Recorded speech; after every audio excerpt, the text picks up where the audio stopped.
From my understanding of the teachings, that there's six like sense doors or like gateways of perception, being like seeing, hearing, smelling, tasting, feeling, like tactile, and the mind.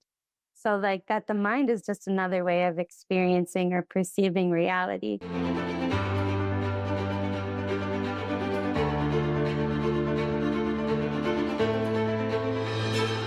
Welcome to OCD Whisperer podcast. Today with me, I have a guest, Naomi Matlow, who's a writer, educator, and OCD advocate based in Southern California. In 2024, she published her creative thesis from Lesley University's Mindfulness Studies master's program. It's a handbook for individuals that struggle with an OCD-inclined mind and are interested in developing a relationship with Buddhist psychology as a vehicle for deeper insight. Welcome to the show.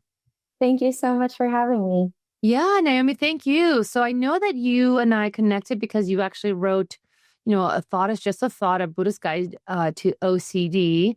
And I just would love to hear more about that. If we can just kind of more globally talk about it, what it's about, kind of what drove you to write it.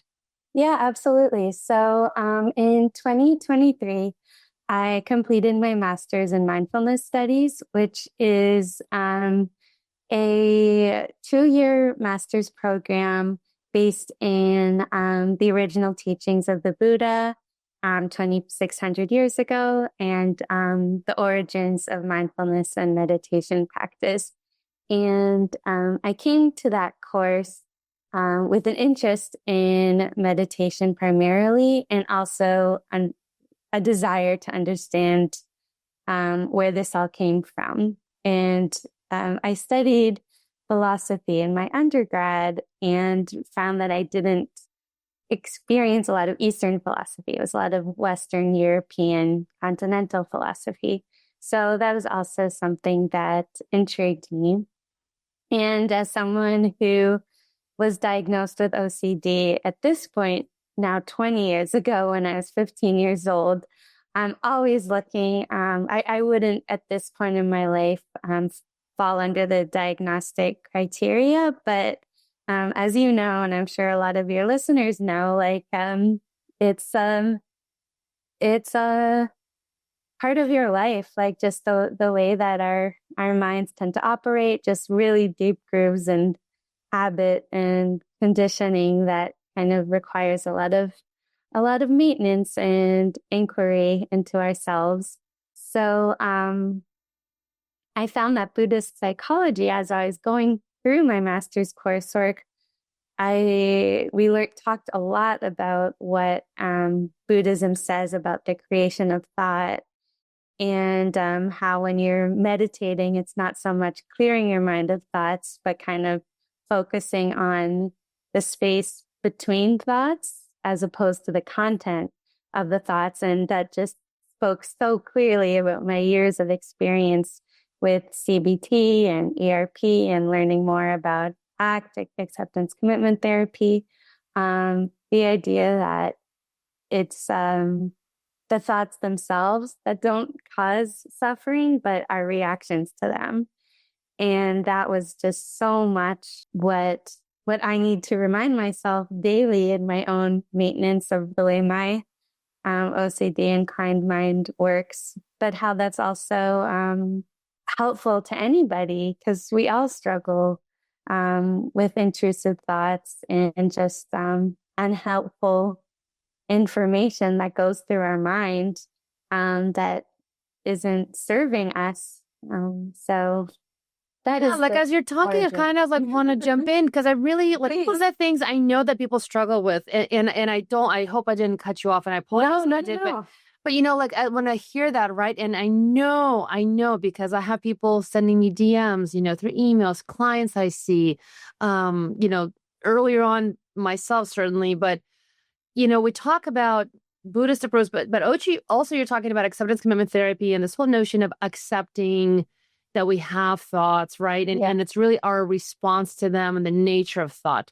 And if we can kind of dive into that a little bit, because there's two things that come to mind. And one that I often hear is, well, how the heck do you accept these thoughts, right? Especially when they are, whether they're really taboo or violent, or morally just, really repulsive to us, things we know to ourselves or even in the world that we would just say, oh my gosh, no, like that's, ugh, right? And this is something that, people historically are like, well, I mean, I have a mind and I have thoughts. I mean, it's to use it, right? It's to analyze, it's to understand things.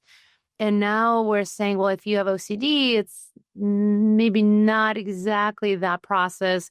But even if you don't have OCD, we all have some random intrusive thoughts that can pop in, even images and other things. So how do you, and, since you're talking about a Buddhist perspective, right? How do you, from the Buddhist perspective, accept or allow or make space for? Yeah, that's a really good question. So from my understanding of the teachings, that there's six like sense doors or like gateways of perception, being like seeing, hearing, smelling, tasting, feeling, like tactile, and the mind. So like that the mind is just another way of experiencing or perceiving reality.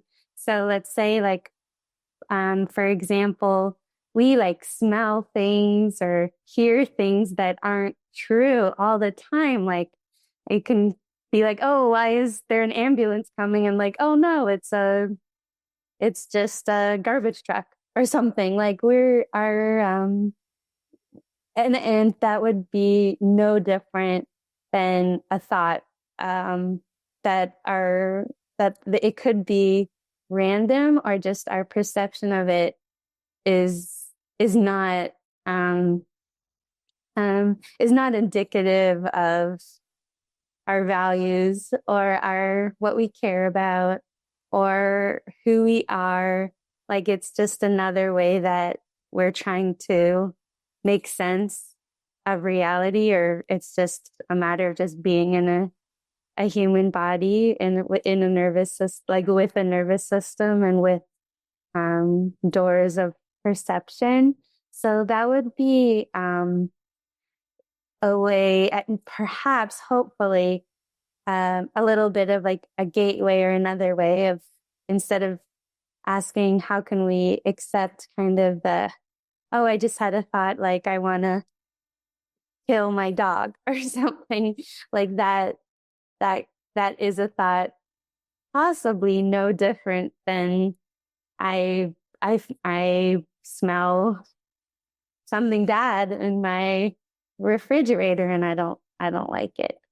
So I think the kind of Western predisposition to view thoughts as reality more so than or kind of deeming thoughts to be true can get people with kind of a OCD attachment to thoughts in a lot of pain and suffering, because we put a lot of weight on the content of our thoughts, and that's definitely something that I relate to. But that there is, when we kind of think of the mind as just another gate for life to pass through, we kind of can become a little bit less attached to what goes on. It goes on in there, especially when we don't like it.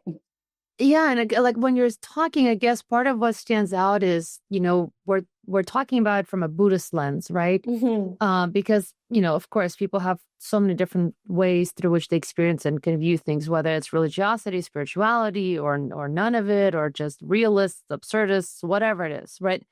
But I think it is important, I guess, to say, if we're looking at it from the lens of, this Buddhist mindfulness approach, from what I'm hearing you say, really, it's that even just the whole way that we're perceiving a human experience, it's not to get attached to, our senses, even that includes our mind, is what I'm hearing. It's like, yes, we have our senses that we're using, obviously, to know, like, if I'm, I don't know, eating a piece of cake, I know it's cake. I'm not thinking it's cheese, right? Right. Like we do use it for information, but it's more to what you're saying. I think, if I'm understanding correctly, it's also that we're recognizing that our mind serves that kind of function as well. And at times it can be a useful source to understand something. And at other times to understand that we may not perceive something accurately, and that so that we're just not overly like identifying and kind of falling into it as if this is it. Like this is the thing that's going to now define my entire being and existence of who I am.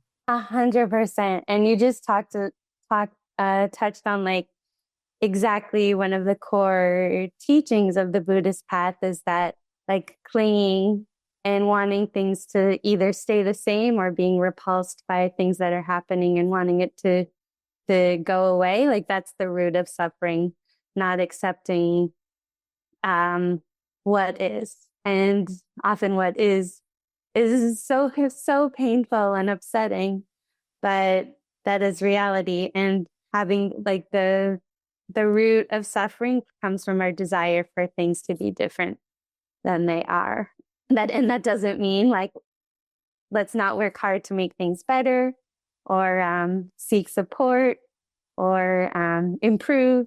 That acceptance is so key. And you don't have to accept the content of the thoughts, but accept that like, yes, this thought is driving me crazy, but I'm going to do something that I value, which is just the tenets of acceptance commitment therapy. Yeah. So let's talk a little bit about acceptance then, because again, and I know I asked it kind of a little more broadly, but, more concretely, because I do like to have my listeners have at least one concept or something they can actually, either implement or really kind of grasp. So, how do you practice acceptance, right? Like at the core, it's a concept, right? The concept is, hey, let's become, I would think aware, because without awareness, I'm like, what are we working on? Right. So you have to be somewhat aware that like something is happening right now. I'm having some thoughts or feelings or something that I just don't like, or I find gross, or somehow I feel it's just horrible. And I don't want to have that experience. So I'm responding to it, right? Which a lot of repetitive behaviors in OCD would mean we're compulsing, but we're doing stuff to try to avoid or get rid of it. So what are we saying here? That one is we would want to accept, kind of slow down, notice that we're having this experience that we do not want on any level, but here it is anyway, showed up at our doorstep, and kind of like mentally recognize that and say, okay, here it is. Or is there another way to practice acceptance that maybe you could share with us? Yeah. One of my favorite things that I read is by the psychiatrist Dr. Chad Lejeune, who's also based in San Francisco, I believe. And he said that an OCD thought is a thought you're not willing to have.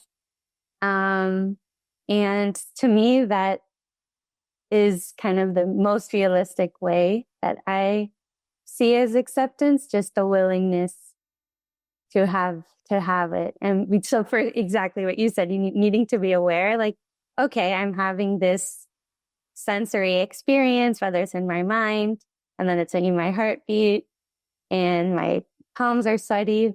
I don't like this, but I'm willing to allow this experience to pass through my human body, because you can only feel something for so long, like it will never last forever. And then either saying to yourself or signaling to yourself, like, I'm willing to experience this, and not try to go into the rabbit hole of a quest for certainty or getting rid of it, or trying to alleviate this discomfort by leaning into a compulsion or compulsive behavior.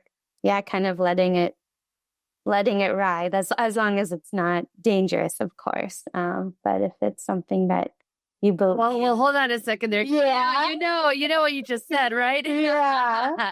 People with OCD listening right now be like, well, wait a minute, but I think mine is dangerous. Right. Or God, no, like, well, wait. And I'm like, and you could hear there's a fighting, like, no, but I don't want to have, like, what are you saying? That I have to allow myself to have this thought that something sexually, like, that I find maybe totally gross or unappealing or horrible to be there, or question even myself at the core that I could be, you know, right? So what would you say to that? Or what would be the Buddhist, I guess, perspective on that, right? Because I think that's where a lot of the struggle comes in, right? It's when For things are sure. really up, when they're really activated and triggered, that's when it's like game time, right? And it could be really hard to have a little bit of space or just a breath to kind of have a little separation Like, between you and that experience. And so quite often, all of us get really engulfed in it until, you practice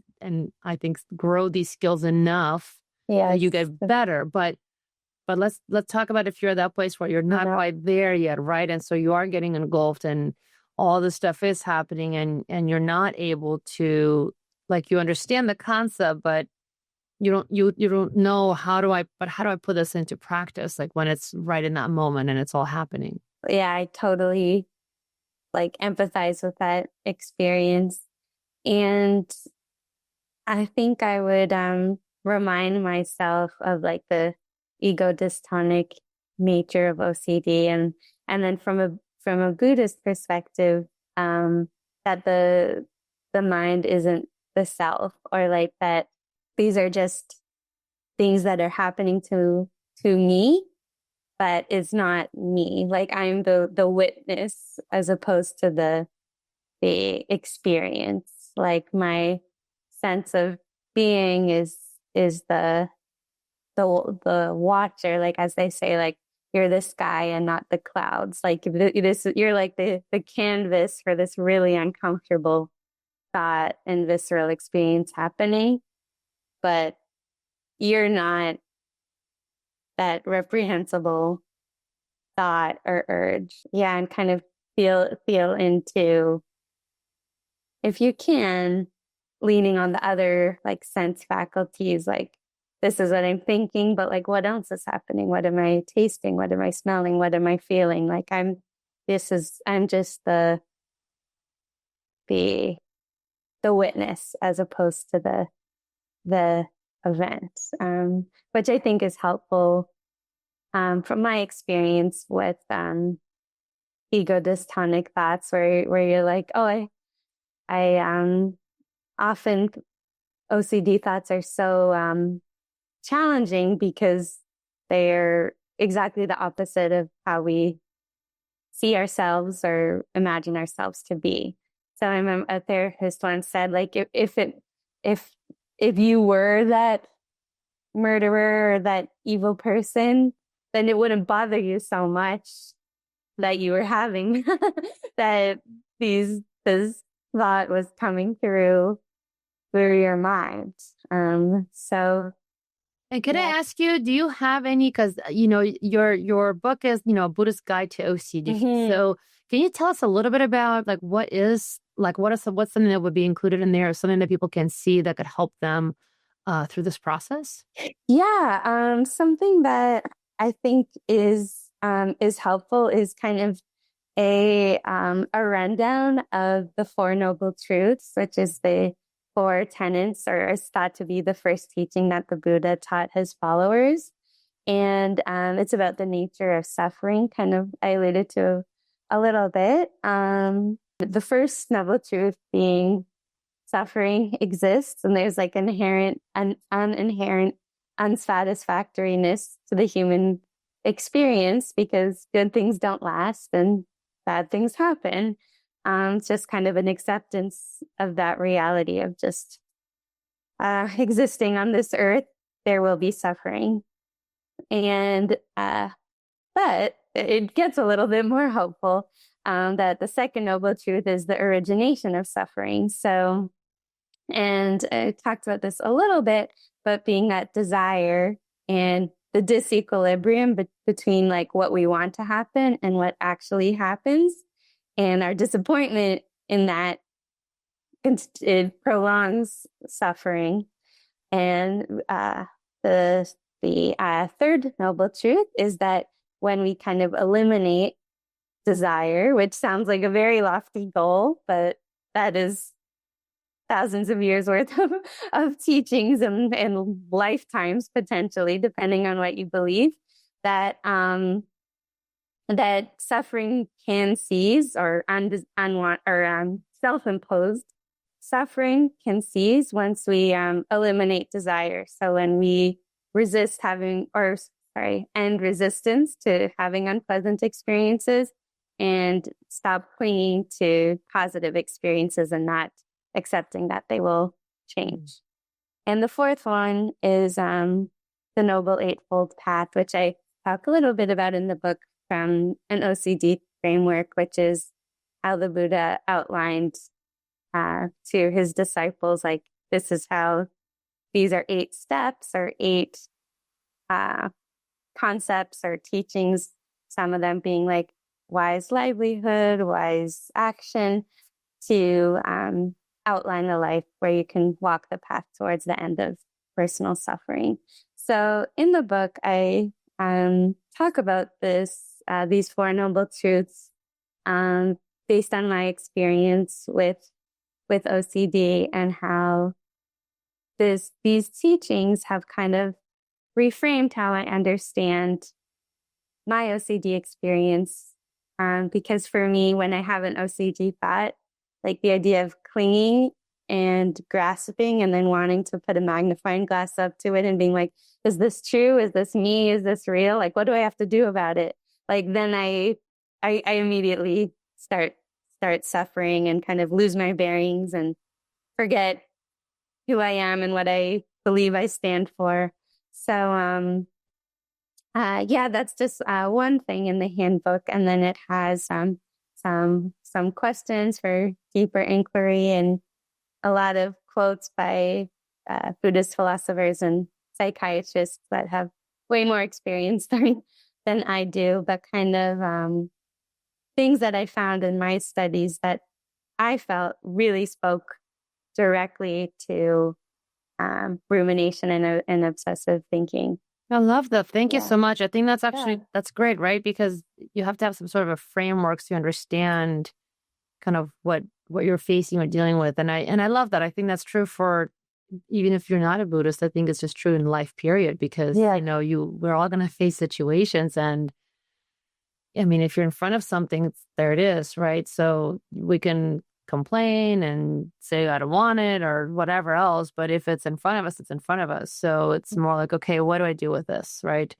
And to your point, right, I can either remember that, okay, this is unpleasant, here it is, but I also don't have to over-identify with this, and kind of remember, like you said, my values and what I stand for and who I am, really, right? And I think, I've kind of been saying it lately, but it's kind of like in the name, ego dystonic, right? It's kind of gives you a clue, right? This really isn't in alignment with us and who we know ourselves to be. Thanks for sharing that. And, before we kind of end, I wanted to ask, is there any kind of like meditation you love or something you could kind of leave out here for folks? Yeah, sure. I have in the book some written meditations. I'm going to work on, I recorded one on my personal Substack. I'm going to try to record more. But yeah, I guess something that's helpful to go back to the senses is even kind of focusing on, as an active meditation, what information outside of your mind is coming into your awareness, kind of whether it's your feet on the ground or your seat in the chair or a smell from the garden or a taste of your lunch still in your mouth. Like, there are other that has kind of calming properties, because often, at least for me, the mind rarely provides me with that sense of calm that I'm looking for. So it's kind of giving your other sense doors an opportunity to shine, because they're equally as valuable and are providing information. Like, the mind is not always correct, but has the capacity to ground into the body, because as we know, the body has wisdom like the mind, and sometimes the body is out of whack like the mind. Would you say, just because now I find this interesting, would you say, even though sometimes the body can be a little out of sorts, but generally, would you say we trust our sensory information? Like if I'm feeling cold or if I'm feeling hot, or, like I could see that there's like my floor is not flooded right now, so I don't have to do anything, right? Like generally we would say we do rely on that, right? For just information, like I know I can cross the street now, or Absolutely. Yeah, that's a great point. Like, yes, to like give our sensory experience the benefit of the doubt, which I think we do give our minds for the most part, but that doesn't mean that everything that comes through our mind or our senses is like is helpful, or like, but yeah, I think the like trust muscle to that like we can lean on our other sensory experiences potentially more to help us feel more calm and grounded is a mindfulness practice. Yeah, I love that. I mean, I think you're right? Like we have that with us. Oh, so you can be anywhere at any time. Interesting. I actually had a client who once said, if I focus on the breathing or internal focus, it actually does something opposite, because that's a common one you hear people say. Yes. Yeah. And this person's like, actually, for me, it's more focusing outward, like hearing what sounds I'm hearing. I was like, oh, that's pretty cool, which, it's true, right? It's as we get to know ourselves and like what you're saying, right? Practice and bring a little bit more awareness and start to notice and then see, what is it for you? And, and I love that, like, what other information do you have available now? And, how can you also kind of become a little more present and come back into the moment, essentially, right? Because we kind of, in some ways, disconnect, really.